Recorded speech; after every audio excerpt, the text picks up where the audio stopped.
प्रेम की परिभाषा तो ठाकुर जी से ही प्रारंभ होती है। गोपियों का वो समर्पित प्रेम और ठाकुर जी की वो लीला। कहीं भगवान योगेश्वर बनते हैं तो कहीं रासेश्वर बनते हैं, कहीं भगवान ब्रजेश्वर बनते हैं तो कहीं हमारे ठाकुर जी सर्वगुण संपन्न निधान बनते। और भागवत भगवान में बोले भागवत की महिमा क्यों? बोले ठाकुर जी के स्वरूप भागवत में है। और केवल भागवत में ठाकुर जी का वर्णन नहीं, भागवत हो श्री राधा कृष्णयो यदम स्वरूपम भागवतम। आहा, क्या अद्भुत वर्णन है, जिसमें श्री राधा कृष्ण के पावन चरित्र का वर्णन है वो भागवत। फिर आप कहोगे महाराज जी भागवत में तो कहीं राधा का अर्थ है ही, राधा का कहीं उल्लेख है ही नहीं, आप राधा नाम की महिमा गा रहे हो। बिल्कुल, भागवत में राधा नाम की भी महिमा है। देखो, राधा और कृष्ण वस्तुतः दोनों अलग अलग नहीं, एक ही है। राधस्य हृदयम कृष्ण, कृष्णस्य हृदयम राधा। राधा रानी जू के हृदय में भगवान कृष्ण विराजमान, कृष्ण के हृदय में श्री राधा रानी जू स्वामिनी जू ब्रजेश्वरी मां हमारी वृषभानु दुलारी जू विराजमान। बहुत से लोग प्रश्न करते हैं महाराज अगर ठाकुर जी राधा जी को प्रेम करते थे तो फिर विवाह ठाकुर जी ने राधा को क्यों नहीं किया? यहां तो भगवान ने नीति का भी खंडन कर दिया, प्रेम का भी अनादर कर दिया, प्रेम को भी दूर कर दिया। अरे मूर्ख चंदा, सावधान। भगवान श्री राधा रानी जू से बहुत प्रेम करते। अगर प्रेम करते तो फिर आप कहोगे विवाह क्यों नहीं किया? भैया, विवाह दो लोगों में होता है। अब पहले के जमाने में तो स्त्री पुरुष में होता था, अब आज का जमाना थोड़ा बदल गया, अब तो पुरुष ही पुरुष विवाह कर रहे हैं। हाँ, भारत में भी नियम लागू हो गया, बाहरे देश और बाहरे लोगों, अब तो लुगाई लुगाई भी आपस में ब्याह कर लेती। भगवान की कृपा है, अशोक नगर में तो नहीं है ऐसा है? हाँ, भगवान की बड़ी कृपा है, बच के रहना। बड़े बड़े शहरों में शुरू हो गया, अब उसको कुछ अंग्रेजी में नाम भी दे दिया है? क्या कोई पढ़ा लिखा हो तो बताओ, हमारी अंग्रेजी स्कूल के पाछे वाली है, उसको कुछ अंग्रेजी में नाम भी दे दिया।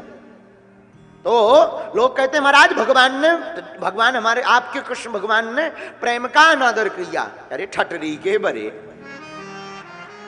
पहले पढ़ो जरा, प्यारे प्यार से पढ़ो तो समझो तो, सत्संग तो सुनो। विवाह दो लोगों में होता है और वस्तुतः और यथार्थतः ठाकुर जी में और श्री राधा रानी जी में अंतर नहीं, दोनों एक ही हैं। जब दोनों एक हैं तो विवाह कहां से हो गए?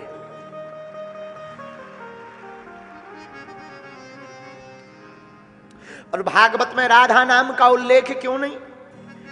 परमहंस श्री सुखदेव जी की गुरु थी श्री राधा रानी, और मुख से एक बार राधा का नाम श्री सुखदेव जी ले लेते थे तो 6 वर्ष तक की 6 माह तक की समाधि लग जाती थी।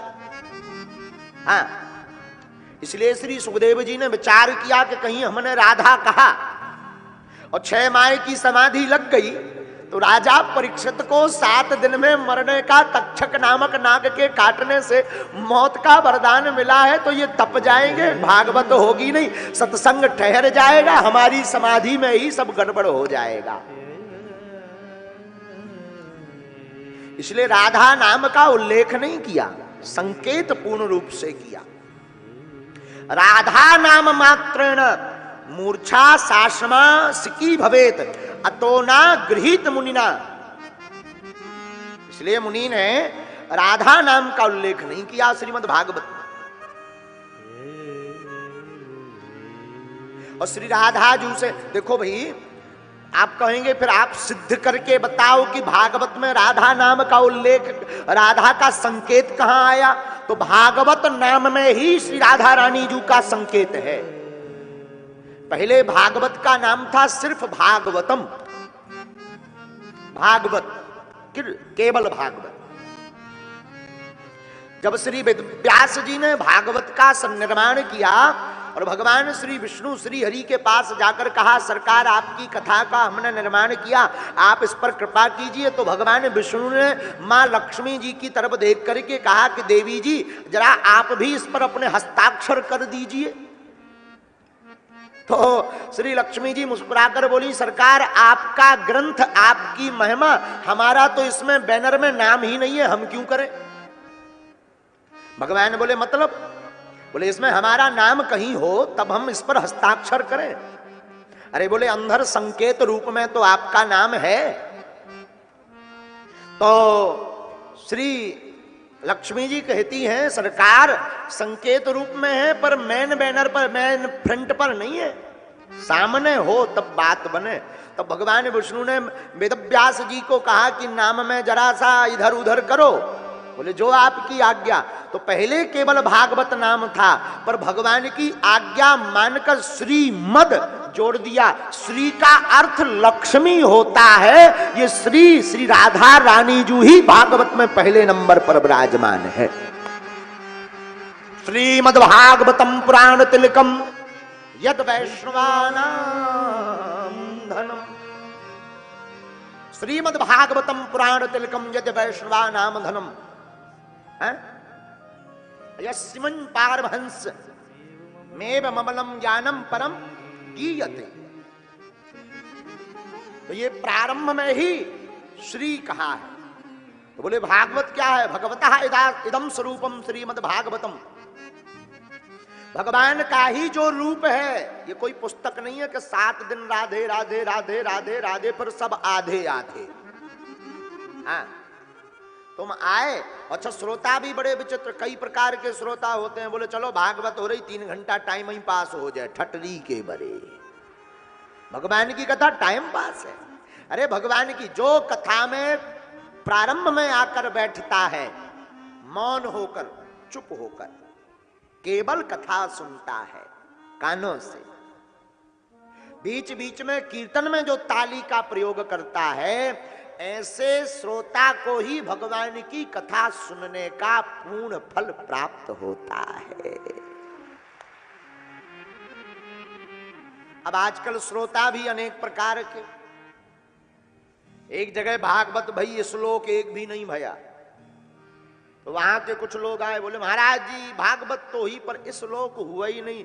आचार्य जी बड़े बुद्धिमान थे, बोले इस श्लोक की क्यों बात करते हो, भागवत तो परलोक की है। हाँ ठीक है, कैसे भी सही भागवत हो, भागवत में आकर के बड़ी गंभीरता पूर्वक बैठना चाहिए। भगवान की कथा में आरती के पहले आ जाओ, आरती के बाद जाना चाहिए। ये कल्प वृक्ष है भागवत। जो कहा जाए उसे सिर्फ सुनो मत, जीवन में चरितार्थ करने का संपूर्ण प्रयत्न करो। अरे हम कहते भैया आई गए सोई जय जय। हाँ, आजकल यहीं अशोकनगर में हमारा एक चेला रह रहा है, चंगीलाल। बहुत ऊंचा आदमी है, हमारा चेला है चंगीलाल, यहीं अशोकनगर में रह रहा है। मकान नंबर कल बताएंगे, यहीं रहता। चंगीलाल की लोगाई मुन्नी बाई। चंगीलाल ने आज तक भागवत नहीं सुनी। लोगाई ने एक बार गाली गलौज करके कहा कम से कम पुण्य धर्म करो, धर्मात्मा बनो, कथा सुन के जाओ जाओ। बुद्धि ठिकाने लगे, मर जाने, जिंदगी भर कमाई कमाई कमाई कमाई कर रहे, नरक जाओगे नरक। ये भी रोज हैरान, अरे यार ये पूजा पाठ हमारी बस की नहीं है, तुम ही करो। अरे भाई मानो, जाओ उठो। जब नहीं मानी लोगाई, रोज चेंचे पे घर में हो गए। एक बार ये भागवत में धोखे धंधे से पहुंच ही गया। गांव का बड़ा आदमी जैसे ही पहुंचा, आइए सेठ जी, आइए आइए आइए, सुझे आके बैठिए बैठिए बैठिए।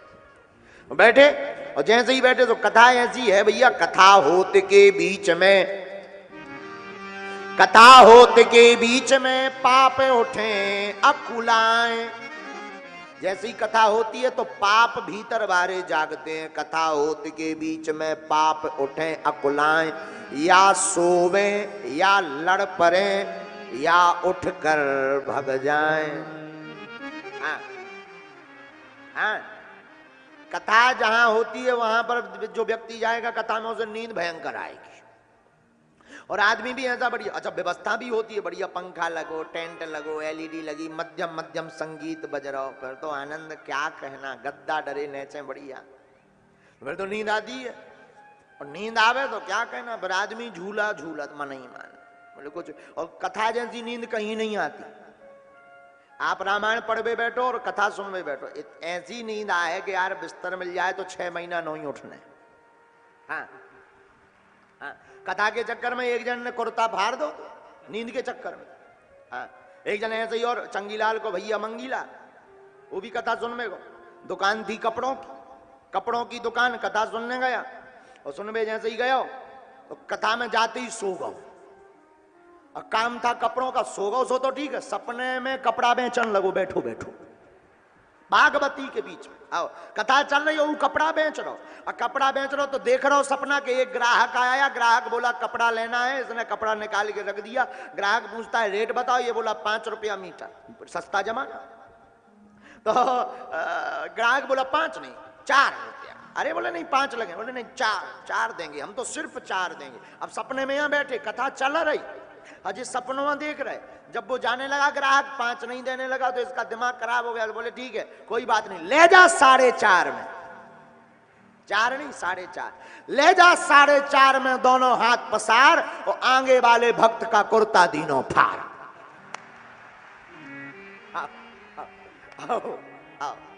ले जा 4.5 में। तो सपने में तो बैठे ही थे, तो सपने में बैठे बैठे बैठे इनके जान हम दुकान पे बैठे, सो कपड़ा पकड़ा, सो कपड़ा सामू वाले को कुर्ता पकड़ में आ गो। अजय सपने में तो हंसे ही थे, इनने लाओ तो 2 ही पल्ला लाया, बोले ले जा दोनों हाथ पसार। अब बीच से फट गो, पूरी जेबे कट गई, ऊपर लो पहुंच गए, एक तरफ की अलग फैशन बन गई बंबई वाली। जब सामने वाले भक्त ने 4 चांटा मारे, जब जो नींद से बाहर आए, बोले क्या हो गया, मार क्यों रहे हो? अरे बोले तो 500 को नुकसान करता। अरे बोले तुम्हारी मार के चक्कर में हमारा ग्राहक और भक्का हो। तुम अपना कुर्ता दिखाओ, बोले हमारा ग्राहक और चलो गाओ। बोले तुम्हारे ग्राहक के चक्कर में हमारा कुर्ता भी फट गाओ। कथा के बीच में पाप अकुलाते हैं। तो चंगीलाल कथा में आया, तो कथा में आते ही गांव वालों ने कहा आइए आइए बैठिए बैठिए सेठ जी, बैठिए बैठिए सेठ जी। इनको ऐसी नींद आई कि पूरी कथा हो गई। जब बगल वाले ने जगाओ कि आरती हो रही, आरती, सो जी जगे, और जगे सो सब फिर बोले अब जाइए। घर पर आए, पत्नी ने कहा कथा सुनी? बोले सुनी। क्या सुनी बताओ? अब इन्होंने तो कुछ सुनी नहीं। बोले हमने तो 3 ही चीजें सुनी, आइए सेठ जी, ब्राजिए सेठ जी, और जाइए। पत्नी बोली मैं बाहर में गए तो इसी का कीर्तन करो दिन भर रात, शायद भगवान लीला कर दें, कम से कम गए तो लगन लग जाए। तो बोले इसका कीर्तन करना पड़ता है। बोले कीर्तन क्या है? बोले बस ये जपते रहो, आइए सेठ जी, बैठिए सेठ जी, जाइए। अब ये दिन न रात वही लगे, आइए सेठ जी, बैठिए सेठ जी, जाइए, आइए आइए आइए, बढ़िया कीर्तन करें, माला जपें। रात हो गई। रात को भगवान की बड़ी विचित्र गति होती है। रात को एक चोर घर पर आया, ये तो बिस्तर पर बैठे बैठे आइए सेठ जी, और किस्मत की बात जो चोर हो तो वो सेठ ही आतो। बैठिए सेठ जी। जैसे ही चोर ने अंदर एंट्री की तो इन्होंने माला से कहा आइए सेठ जी। चोर को दिमाग खराब होगा, पसीना छूट गया। मालिक जग भी रहो, पहचान भी गाओ। हाँ, डायरेक्ट ही कह रहा हो कि आइए सेठ जी। चोर लगो कपबे, अंधेरा था तो फिर इसने दोबारा फिर कहा, अब दूसरा मंत्र बोला विराजिए सेठ जी। तो चोर को दिमाग खराब कि अब भागते तो बनता नहीं है, पहचान गए हैं, सुबह जी राजा को और कहेंगे, फांसी और लगेगी, सो बैठे ही गो नीचे चरणन में। अब बैठ गए तो अब जे चिल्ला के बोले जाइए सेठ जी। चोर को लोगों नाराज हो गए, शायद अब कल ने दुर्गतिया करवाना। सो चोर पांव पकड़ के रह रहा, अब माफ कर दो, हमें माफ कर दो। जी बोले अरे भैया लाइट जलाओ, कोई आ गया। लाइट जलाई, पत्नी बोली क्या हुआ? अरे देखो कोई आ गया। जब देखो तो सामने एक टैया चोर बैठो रहा है। तुम कौन? उसने बताया हम चोरी करने आए थे, ऐसी ऐसी बात है। आपने कहा आइए सेठ जी, बैठिए सेठ जी, तो हमें लगा आप पहचान गए। सेठ जी बोले अब तो हम पहचान गए। चोर पकड़ा गया, पत्नी भी बड़ी बुद्धिमान थी, पत्नी बोली देखिए यह करामात है भगवान की कथा की। एक दिन गए और चोर पकड़ा गया। अगर तुम हर दिन कथा में जाओ तो मन के भीतर जो काम क्रोध रूपी चोर बैठे हैं वो भी एक दिन पकड़े जाएंगे और भगवान का सार प्राप्त हो जाएगा।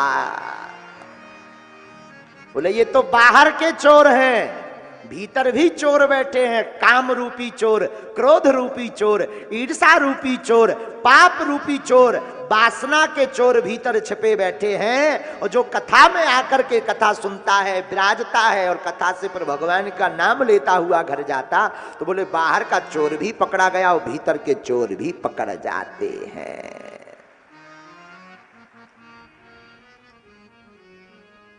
ये कथा का सार है। श्रीमद् भागवत कथा साक्षात भगवान के स्वरूप है। भागवत में कितने अक्षर हैं? 4, भा, गा, वा और ता। इससे बनकर बनती है क्या? भागवत। पहला अक्षर है श्रीमद्। श्री का अर्थ लक्ष्मी, मद का अर्थ चढ़ जाना। फिर भागवत। पहला अक्षर कौन सा है? भा। भा से क्या होता? भा से होती है भक्ति। भक्ति कैसी होनी चाहिए? तुमने माला ले ली तो भक्त बन गए? कहा नहीं नहीं नहीं नहीं नहीं, माला लेने वाला अगर भक्त नहीं बनता है। माला वाले तो ऐसी भी हो, माला कर रहे सीताराम सीताराम, जब लोग कचौड़ी बन रही, भैया ये कचौड़ी दी हो, सीताराम सीताराम, ऐसा भी होता। तो बोले भक्त कौन है? बोले भक्त वो है जो दिन हो, रात हो, सुबह हो, शाम हो, हर पल अपने प्रभु स्वामी का याद करके जिंदगी जिए, वही सच्चा और अच्छा भक्त है।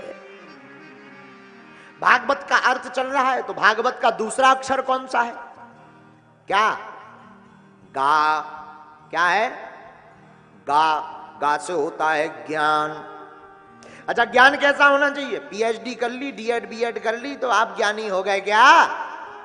नहीं नहीं नहीं नहीं नहीं, इसे ज्ञानी नहीं कहते, इसको तो पढ़ाई वाला पढ़ंका कहते हैं। बोले ज्ञानी कौन है? बोले जिससे ये ज्ञान हो गया कि भगवान की कोई कृपा थी, भगवान की कोई कृपा है और भगवान की कोई कृपा रहेगी, ऐसा ज्ञान जिसको हो गया वो सबसे उत्तम श्रेणी का ज्ञानी है। अच्छा, भागवत में तीसरा अक्षर क्या है? वा। क्या है? वा।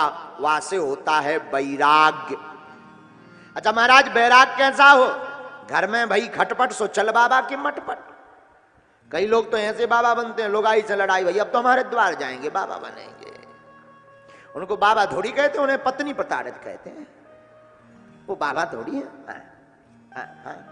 और देखो भाई, बुरा मत मानना, ये तो विनोद की बात है। विनोद का मतलब मौज की बात है। बुरा मत मानना, जितने यहां पर पुरुष बैठे हैं आधे से ज्यादा प्रताड़ित ही है। अब हाँ बोले या ना बोले,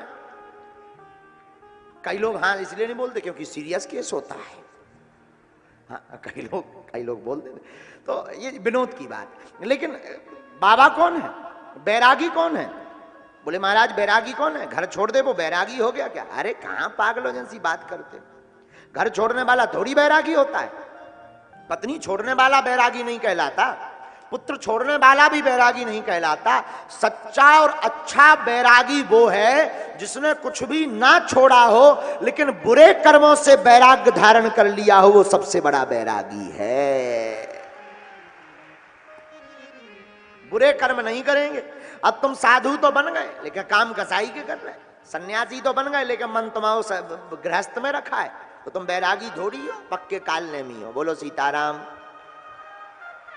बैरागी कौन है? गृहस्थ में रहो। हम तो कहीं तुम पे हो जाए तो 2 ब्याह लो करो, कोई दिक्कत नहीं, जितना हो सके उतना करो। लेकिन ऐसी छूट नहीं है, भागवत नहीं ऐसा कह रही। तुम कहोगे गुरुजी ने कहा था 2 विवाह, तो तुम कल ही ठोक दो। हाँ, तो तुम्हारी जो पहली बारी घर बाई है वह हमारे खिलाफ मोर्चा खोल दे। ये बागेश्वर सरकार बिगाड़त फिर रहे पूरा देश। हाँ, इसलिए अब हमें 6 दिन कथा करनी है, हाथ जोड़ के निवेदन है। ये तो विनोद की बात है, बता रहे हैं हम, आपको समझा रहे हैं कि विवाह करना कोई बुरी बात नहीं। गृहस्थ जीवन में रहो, खूब संतानें हो जाएं, कोई दिक्कत नहीं है। पर संकल्प आप हाथ में ले लो आज से ही कथा सुनकर कि हम बुरे कर्म न करेंगे, न करने देंगे। वो सबसे बड़ा इस संसार का उच्च कोटि का बैरागी है। भाष्यते सर्ववेदेषु गीयते नारद आदिवी वदन्ति त्रिषु लोकेषु तरन्ती भवसागरा। बोले भागवत का चौथा अक्षर क्या है? चौथा अक्षर है ता। क्या है? ता से होता है त्याग। क्या होता है ता से? त्याग। अच्छा, अब त्याग कैसा होना चाहिए जरा देखिए विस्तार से। तुमने चप्पल त्याग दी तो क्या त्यागी बन गए? कई लोग हमको मिलते हैं, गुरुजी अब हम चप्पल पहनते ही नहीं, त्यागी हो गए हैं। हमने कहा बहुत अच्छी बात है। एक त्यागी हमको भी मिला था किसी शहर में। हमने कहा क्यों भाई चप्पल क्यों नहीं पहने? बोले त्यागी है हम तो, बहुत 12 साल त्यागे हो गया, त्यागी हो गए, त्यागी हो गए। हमने जब उनकी कुंडली निकाली, हमारे लो तो वाईफाई सिस्टम भी है, जब पता लगो हमारे वाईफाई सिस्टम में गिन लो रुपया ही नहीं रहा था जेब में। उन्हें त्यागी थोड़ी कहा जाएगा, वे तो विपत के मारे या घूम रहे। अरे हमने कहा कम से कम चप्पल तो पहनो, तुम त्यागी मत कहो। अच्छा चप्पल नहीं पहनना तो त्यागी मत कहो। त्यागी वो है कि भोजन हो, भोजन ना करे, संकल्प ले ले, भोजन की तरफ मोह ना हो, वो त्यागी है। कई बार जैसे उदाहरण बताओ, एक बार हम एक किसी संत की पुस्तक पढ़ रहे थे, उसमें लिखा था धन के पीछे मत भागो, धन के पीछे मत भागो, धन अपने आप पीछे भागेगा। तो हमने एक व्यक्ति को उपदेश दिया कि तुम धन के पीछे मत भागो, धन अपने आप पीछे भागेगा। 12-13 साल बाद वो हमें मिला, बोले गुरुजी आज लो नहीं, हमें तो पीछे भगत मिलोगा।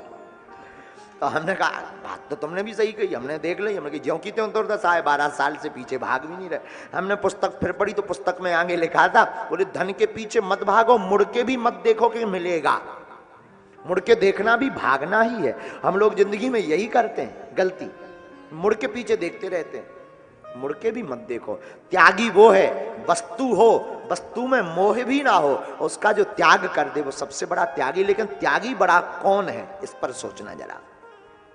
सबसे बड़ा त्यागी वो है जिस व्यक्ति ने ऐसे लोगों का त्याग कर दिया जो सनातन धर्म विरोधी है, ऐसे लोगों का जो संग त्याग कर दे। हमारी दृष्टि कहती है भागवत में यही ता का अर्थ है, यही त्याग का अर्थ है। आप कहेंगे ऐसा किसी ने किया आज तक? बिल्कुल किया। बलि गुरु तजो,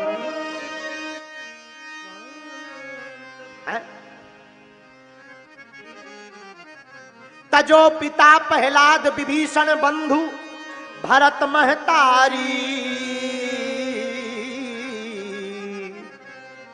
तजो पिता, माता पिता का रिश्ता सबसे बड़ा दुनिया में होता है। संसार में ऐसा कौन निर्दयी पुत्र होगा या बालिका होगी जो माता पिता को ना मानते होंगे। पर धन्य है श्री प्रहलाद जी, उन्होंने अपने पिता का भी त्याग कर दिया भगवान के कारण। तो तजो पिता प्रहलाद विभीषण बंधु, भाई को भुजा कहा जाता है। क्या कहते हैं?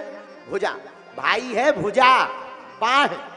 भाई एक ही खून के होते हैं, एक ही माँ के बेटे होते हैं। भाई कैसा भी हो, ममत्व तो आ ही जाता है, दया आ ही जाती है। लेकिन धन्य है विभीषण जी, राम के कारण। तजो पिता प्रहलाद विभीषण बंधु, विभीषण ने रावण को त्याग दिया। जो राम का नहीं वो किसी काम का नहीं। तो विभीषण बंधु भरत महतारी, भरत जी ने अपनी मां को त्याग दिया। मां इस संसार में सबसे बड़ा नाता है। बड़े बड़े शंकराचार्य पिता को नहीं मानते, भाई को नहीं मानते, पर मां के सामने दंड रखकर साष्टांग दंडवत करते हैं। लेकिन भरत जी जैसे ज्ञानी बोले राम के लिए अपनी मां को भी त्याग दिया। क्यों? जिन्होंने हमसे राम को दूर किया हो, ऐसी मां किसी काम की नहीं है। ये त्यागियों हैं, उनके नाम बता रहे जो त्यागी है। तजो पिता प्रहलाद विभीषण बंधु भरत महतारी, बलि गुरु तजो। माता पिता के ऊपर कोई भाई माता पिता के ऊपर कोई नाता है तो उसका नाम है गुरु। क्या नाम है? हम लोग कहते हैं गुरुर ब्रह्मा गुरुर विष्णु गुरुर देवो। तो बोले माता पिता के ऊपर एक नाता है, बोले उसका नाम क्या है? बोले उसका नाम है गुरु। बोले गुरु का भी किसी ने त्याग किया? बोले हाँ, बलि गुरु तजो। राजा बलि ने गुरु को त्याग दिया। किसके कारण? राम जी के कारण, भगवान विष्णु जी के कारण। हम तुम्हें बताना चाहते मेरे पागलों, सबसे बड़ा उच्च कोटि का त्यागी वही है जो सनातन धर्म विरोधी हो, ऐसे व्यक्ति से हमेशा के लिए नाता तोड़ दे। रिश्ता चाहे जो भी हो, उस संसार में, इस जगत में सबसे बड़ा त्यागी व्यक्ति वही है। और हम तुमको कहेंगे भी, एक हमारा शिष्य, बल्कि उसे ऐसा करना नहीं चाहिए, लेकिन अभी की घटना है कुछ दिन पूर्व की। वो पुलिस सेवा में नौकरी करता है, नाम नहीं लेंगे, उपद्रव हो जाएगा। बहुत बड़े पद पर है, हमारे बड़े प्यारे हैं, बहुत प्यारे हैं, बहुत स्नेह करते हैं। हमारी आदत हमेशा रहती है ऊट पटांग बोलने की, सनातन को लेकर के बात करते रहते हैं। उसको उनके अधिकारियों ने कहा, कहां तुम चक्कर में पड़े हो, मस्तक पर तिलक लगाते हो, बागेश्वर धाम चिल्लाते रहते हो। कोई ऐसा मैटर फंस गया, केस का मामला हो गया, तो उसने कहा चिंता मत करो, अपने अधिकारियों को कहा निपट जाएगा, बागेश्वर बालाजी कृपा करेंगे। कहां लगे? वो अपने अधिकारियों से लड़ गया, बोले माफ करना। अरे बोले तुम भी सनातन की हवा में पड़ गए हो। क्या है सनातन? कुछ नहीं है, रोटी सेंक रहे हैं सब अपनी अपनी। धन्य है वो व्यक्ति, हम उसकी महिमा नहीं गा रहे। भगवान ने सब लाज रख दी, नौकरी पर भी है। लेकिन कई लोग कहते हैं कि 2-4 दिन के लिए उसे दिक्कत भी हुई, तो खूब डांटा अधिकारियों ने, कहां पड़े हो। लेकिन वो लड़ गया, बोले माफ करना, तुम कल इस्तीफा मांगते हो, मैं अभी इस्तीफा जेब में डालकर रखे हुए हूं, पर मैं मर जाऊंगा, पर सनातन और सनातन की बात नहीं त्यागूंगा। भारत पहले है, और राष्ट्र भक्ति के बाद सनातन की भी भक्ति है। सबसे पहले देश भक्ति होनी चाहिए, देश भक्ति के बाद सनातन की भक्ति होनी चाहिए। सनातन का मतलब कोई एक पर्टिकुलर धर्म नहीं, सनातन का मतलब मानवता का धर्म। जो धर्म वसुदेव कुटुंबकम की बात करता हो, जो धर्म सर्वे भवन्तु सुखना सर्वे सन्तु निरामया, सबकी शांति की बात करता हो, वो मानवता का धर्म केवल एक ही है, वो सनातन धर्म है।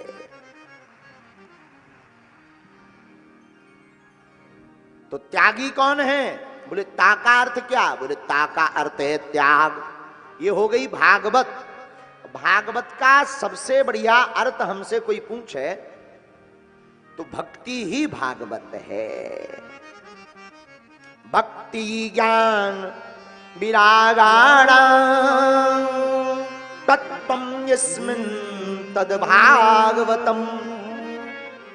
जिसमें भक्ति ज्ञान और वैराग्य के तत्व का दर्शन बताया गया हो, उसी का नाम क्या है?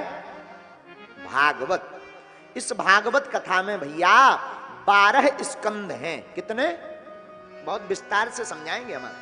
12 द्वादश 335 अध्याय हैं। 18,000 श्लोकों की संगता श्रीमद् भागवत है। और भागवत का पहला श्लोक, सच्चिदानंद रूपाय विश्वोत्पत्त्यादि हेतवे तापत्रय विनाशाय श्री कृष्णाय वयं नुमः। बोले सत्य चित आनंद तीनों से परिपूर्ण है। सत्य कौन सा? कृष्ण रूपी सत्य। चित्त कौन सा? भगवान कृष्ण रूपी चित्त। आनंद कौन सा? कृष्ण रूपी आनंद। आहा।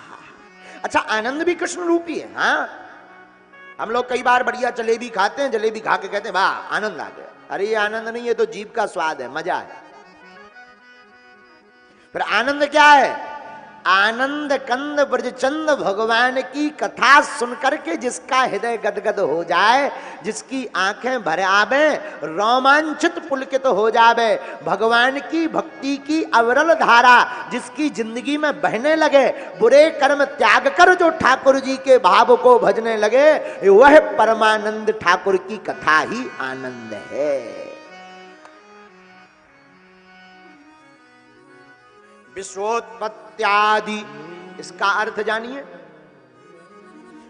विश्व की उत्पत्ति, पालक और संहारक के कारण श्री ठाकुर जी हैं। भगवान अव्याप्ति, अतिव्याप्ति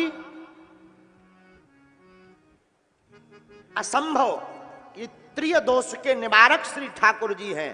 ठाकुर जी 3 तापों को मिटाने वाले हैं, दैहिक ताप, दैविक ताप और भौतिक ताप। अच्छा, ये 3 ताप कौन कौन है? पहला ताप है बोले दैहिक। दैहिक का मतलब मिथ्या आहार।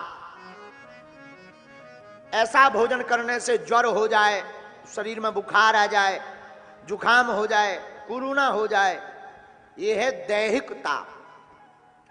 दूसरा ताप कौन सा? बोले दैविक। दैविक ताप कौन सा है? भगवान के द्वारा, आकाशीय ग्रहों के द्वारा, पंच तत्व के द्वारा बिजली गिर जाए, सूखा हो जाए, इसको दैविक ताप। भूत प्रेत लग जाएं। अब बोले भौतिक ताप कौन है? बोले भौतिक ताप है व्याघ्र, सर्प, ये काट लें और इसमें भी पिशाच योनियों द्वारा आपको कष्ट मिले। ये सभी जो है भौतिक ताप के अंतर्गत आते हैं। तो बोले क्या? विश्वोत्पत्त्यादि हेतवे तापत्रय विनाशाय। हमारे ठाकुर जी तीनों तापों को मिटाने वाले हैं, दैहिक को, दैविक को और भौतिक को। जो भगवान की कथा को 7 दिन तक निष्ठा पूर्वक सुनता है, उसके तीनों ताप मिट जाते हैं, ऐसा कथा का सार है।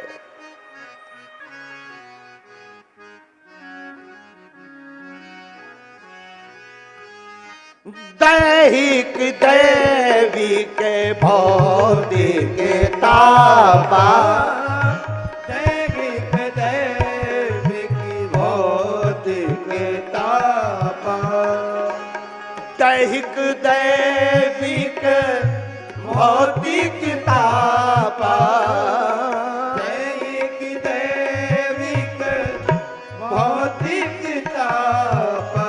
राम राज काहू नहीं व्यापा, राम राज काहू नहीं व्यापा, राम राज